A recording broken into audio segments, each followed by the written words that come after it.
Hello everybody, welcome back to my channel. So we have a new update 8.5. So let's go ahead and take a look at that. I'm not even addressing, you can't see it, but there's like a whole other update that you guys can read about if you want. It's very ridiculous. All right. I have not looked at this at all, like truly at all. This is the first I'm seeing this, so let's just start reading. Okay, I'm sorry. I'm not going to read all this, you guys. You can read it yourself if you want to, but I'm just going to skip to the actual update. All right, Super Marie mode. What the heck does this mean? Also, who is this Marie based on? This month is all about powering up how our fighters play. We're introducing new mechanics that push their identities further and give you more ways to take control of the fight. The new variants this month are Flower Power Fukua and Comet Custodian Marie, who are here to kick some royal butt. But Comet Custodian, I almost read that wrong. Comet Custodian Marie gets something really special. Hildegard can now persist once summoned, turning a moment of power into sustained pressure that changes how she's played. What? What the heck does that mean? Although alongside these updates, we're making major improvements to the web store to give you more value and reintroducing Master Mode for a certain cartoon calamity. If you thought Triple Cerebella or Triple Rowboat Fortune was tough. Okay, new backstage pass, Princesses of Canopy Kingdom. I don't know. You guys are gonna have to tell me this one. All right, Flower Power Fukua. Okay, let's take a look at her ability. Power up. Every two... Oh, wait a second. Is this supposed to be Daisy and this is Rosalina? I don't know. That's my guess. All right, moving on. Back to the ability.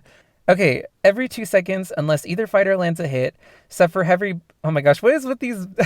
What's going on with these variants inflicting debuffs on themselves? Okay, suffer heavy bleed for 2 seconds. When hitting an attacking opponent, remove up to 3 debuffs from self.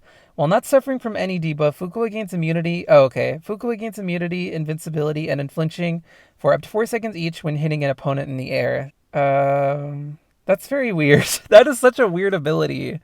I don't know how I feel about that. It's just this odd. It sounds very strange to me. Also, I feel like I'd get irritated if I got hit with heavy bleed. Okay, next we have Comet Custodian Marie. Alright, signature ability, Hildegard of the Stars. Once summoned, Hildegard will remain... I thought it was... Is it Hildegard? Did I say Hildegard? I might have said... I always call it Hildegard, whatever. Once summoned, Hildegard will remain on stage until Marie is knocked down or tags out. While Hildegard... Oh my gosh, I did it again! While Hildegard is on stage, Marie has up to a 50% chance to prevent an incoming debuff and inflict heal, block, and curse for 10 seconds each. Does that mean she has to prevent a debuff for her to inflict heal, block, and curse, or does it just happen? Or I guess it has a 50% chance to happen. And remove all opponent buffs and increase damage. Wait a second, so if Hildegard's on stage, does that mean... How does that... Can you, like, summon him again? I don't know, let's continue reading. Well, I guess I'll look at this additional notes and that'll probably explain it. Remove all opponent buffs and increase damage by up to 100%, holy moly, for the rest of the combo when the opponent bounces off a wall. What? That's insane. Oh, wait, for the rest of the combo. I don't know why I thought it said for the rest of the match. But still, holy moly. For this variant with Hildegard... And it removes all the opponent buffs, too. That's crazy. For this variant, with Hildegard remaining on the stage, you'll be able to do some brand new combos using Hildegard's Haymaker and Hildegard's Howl. Hildegard's Haymaker, in particular, can be chained together into multiple punches in a way that doesn't normally work. Try to make some new combos with this Marie variant. Oh, okay, so I think I'm just going to have to... I think that's something I'm just going to have to see for myself, because I feel like I don't really understand how that is going to work. I can't imagine it, at least. Relic updates. Oh no, key relics. When key relics were introduced last year, they were designed to offer increased access to higher tier keys by removing bronze keys and providing incredibly high gold and diamond drop rates. Since then, we've expanded how players can earn diamond keys through other features and rewards. With that in mind, we're updating key relics to reintroduce bronze keys and rebalance overall drop rates. No! Okay, so let's take a look. So, oh, it doesn't have the old odds. Okay, so the current odds now with this reintroduction of bronze keys is there is a 55% chance you'll get a bronze key, a 35% chance you'll get a silver key, an 8% chance you'll get a gold key, and a 2% chance you'll get a diamond key. That's really low. I forgot what the chance was before, but I've gotten a lot of diamond keys from the key relics, so that's kind of unfortunate. But honestly, it's kind of true about about them introducing more ways to get diamond keys, because you can get diamond keys very easily now if you just do the character prize fights, which honestly I've kind of gotten sick of doing. I'm not tired of doing the character prize fights. I'm tired of doing the diamond difficulty character prize fights because it's just a lot more grinding.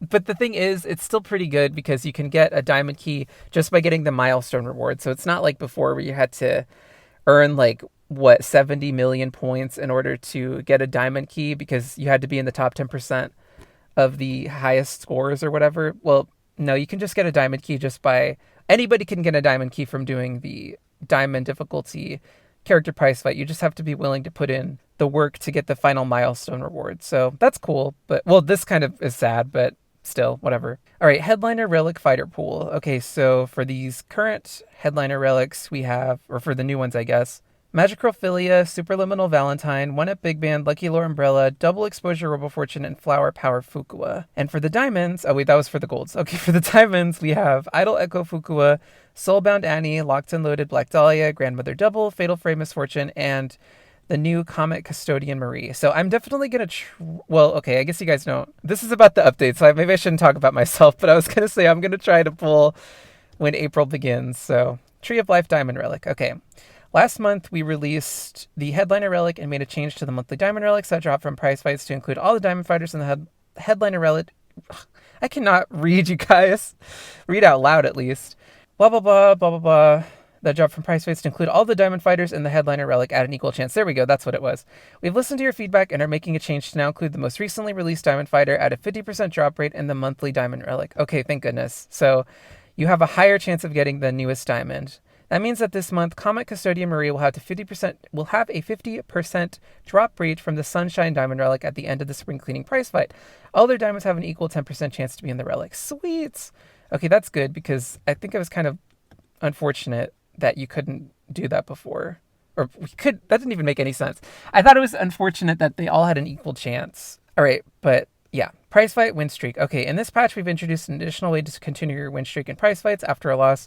In addition to the existing option to spend Theonite, players can now watch an ad to continue their streak once every 30 minutes. All right, well, honestly, I'd probably do that if I lost my streak because I don't like spending Theonite.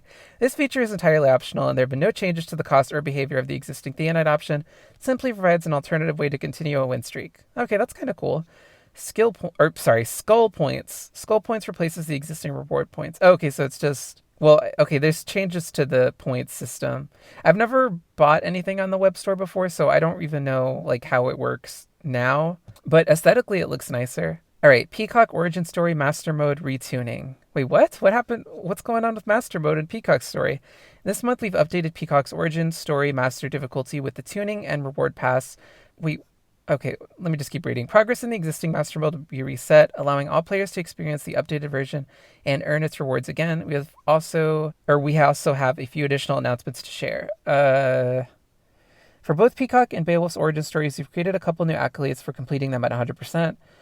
For anyone who has completed Beowulf's origin story on Master difficulty already, you'll be able to log in and claim the accolade immediately. Okay, new Ultra Exclusive Peacock. With us revisiting Peacock's origin story, we decided to create a new Ultra Exclusive Peacock variant, which is available only in Peacock's hand-drawn relic, Solid Gold Peacock. Wait, okay, so I'm a bit confused about this. So they changed it? I don't know. I haven't done Master Mode at all. I did it a little bit for some of the story modes, but I never really continued with it because it was just kind of a pain to me. It just seemed annoying. So I was like, you know what? I'm not doing this. And that's also, by the way, you guys, I know some of you asked me to do Master Mode or whatever. The reason I haven't done it is just because I don't feel like it. It just seems annoying. Like there's so many restrictions. And I guess that could be fun for some people because it adds like a certain challenge. But for me, I just think it's kind of a hassle. So I just haven't even bothered with it. Anyways, okay, so she's a neutral fighter.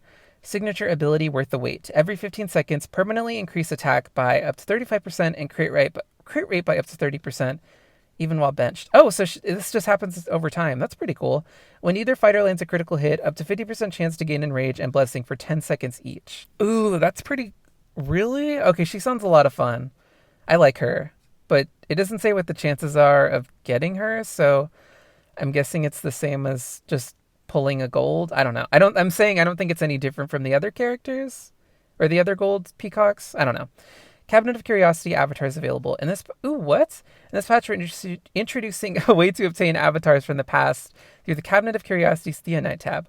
Only avatars from the Backstage Pass, previously purchasable and non-exclusive avatars from 6 months ago or longer will appear in the Cabinet of Curiosities at 1,250 Theonite each.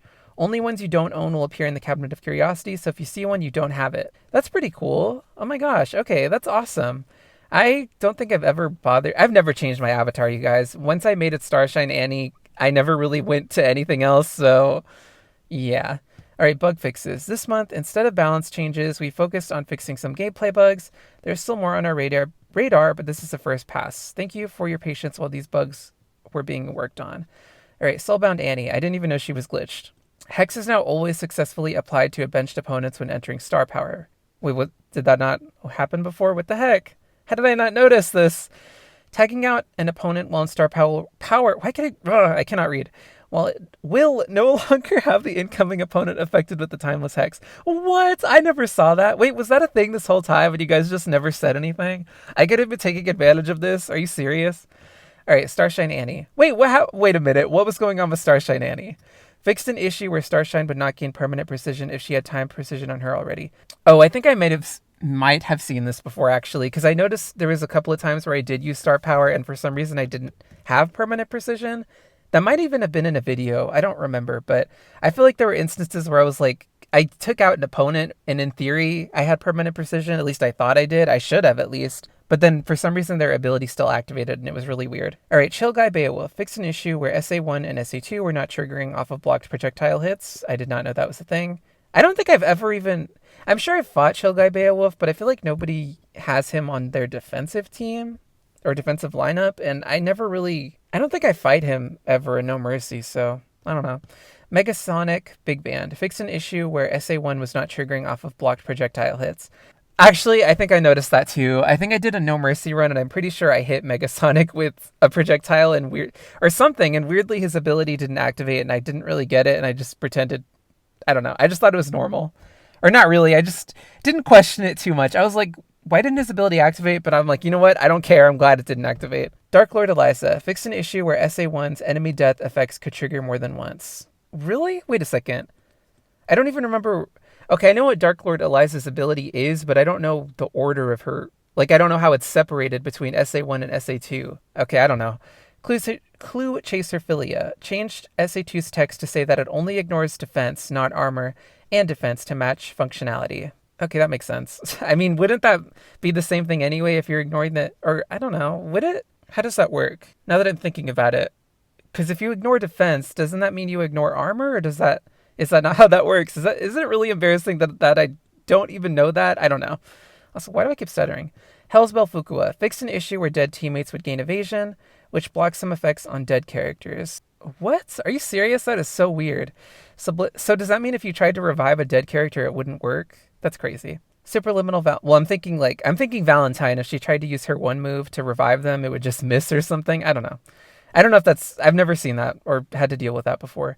Superliminal Valentine. Fixed an issue where dead teammates would gain evasion. What the heck is going on with dead characters getting evasion? Starcross Parasol. Fixed an issue where all guard break stacks would not be removed upon tagging out. Okay. Imminent Threat. Wait, who the heck is Imminent Threat? Fixed an issue where its effects would apply even if Parasol was not the active fighter or not in the fight at all. Wait, who is Imminent Threat? What? I'm gonna have to look that up. I don't know who that is. Alright, known issues. The headliner Relic Silver Fighters that appear in the scrolling reel in the Relic store show last month's Silver... blah, blah, blah, whatever. Thank you for being part of the journey. Yay! Okay, so that was the update. Let me know what you guys are the most excited for. For me, I'm curious about this Hillguard stuff. Other than that, well, I like that they changed the way the Diamond Relic works. That's cool. So I'm happy about that. So I guess it's between that and the Hillguard thing.